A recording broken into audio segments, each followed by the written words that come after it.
আসসালামু আলাইকুম ওয়া রাহমাতুল্লাহি ওয়া বারাকাতুহু নাহমাদুহু ওয়া নুসাল্লি আলা রাসূলিহিল কারীম আম্মা বা'দ।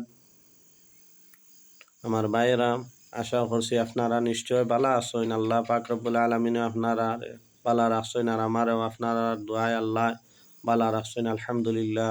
আমার ভাইয়েরা, আজকেও আমি একটা আপনারা সামনে ভিডিও নিয়ে আসছি, যে ভিডিওর মাধ্যমে আমি শাওয়াল মাসের ৬ রোজার ফজিলত সম্পর্কে দুই এক কথা কই আমি আপনারা সামনে তাকে বিদায় নিমু। আর আপনারা আমার ভিডিওটা বেশি বেশি করে শেয়ার করবা, লাইক করবা, চ্যানেলটা সাবস্ক্রাইব করে রাখবা।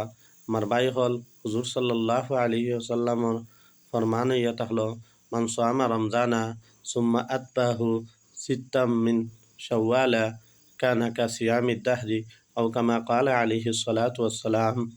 আমার ভাই হল হুজুর সাল্লাল্লাহু আলাইহি ওয়াসাল্লামে এই হাদিস শরীফের মধ্যে ও কথা বর্ণনা খতরা, যদি কোনো মানছে রমজান মাসের মধ্যে রোজা রাখেন আর রমজান মাস শেষ হওয়ার পরে শাওয়াল মাসের মধ্যে এই মানছে ৬টা নফলি রোজারে আদায় করছেন, আমার ভাই হল কইতরা এই মানছে পুরাকে পুরা বছর এই মানছে রোজা নফলি রোজা রাখিয়া খাটাইছেন।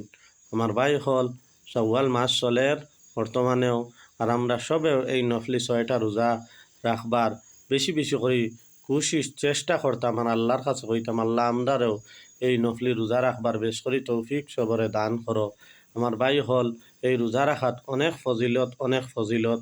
অনেক সময় হয় আমরা কেউ অসুস্থ হয়ে যায়, আমরা তনে ফরজ জিনিসও আমরা তনে কমি হয়ে যায়, কোথায় হয়ে যায়। আর এই নফল রাখার উদ্দেশ্য ইয়া থাকলো খান কাল কিয়ামতের দিন আমরা এই নফল এবাদতগুলা আমরা ফরজ এবাদতর সাহায্য হারিব নিজেইব। এই কারণে আমার কথা ইয়া থাকলো, আমরা এই নফলির এবাদতর মধ্যেও আমরা আল্লাহ আমরা টাইম দিছইন, সময় দিছইন, জিন্দেগি দিছইন, আমরা যেটুকু সময় পাই নফলি এবাদতরে আমরা কিতা করতাম, বেশ করেই আমরা গুরুত্ব দিতাম। নফলি ইবাদত আমরা বেশ বেশ করে করতাম। আর আল্লাহর কাছেও কথা কইতাম যে যে মাসে নবীজিয়ে যে জিনিসের বালাই খুঁজিছিলা, আমরা ও জিনিসের আল্লাহর কাছে কিতা করতাম, বালাই খুঁজিতাম। আর নবীজিয়ে যে হঠাৎ থাকি যে মাসও আল্লাহর কাছে ফান আসাইছিলাম, আমরাও কিতা করতাম, এই হঠাৎ থাকি ফান আসাইতাম। আমার ভাই হল আর আল্লাহর কাছে আমরা বেশ বেশ করে কিতা করতাম, খুঁজিতাম যে আল্লাহ আমরা রেডি সব সময় আপনার এবাদত বন্দেগি করাইয়া এই দুনিয়ার জমিনটাকে উঠাইয়া নিও।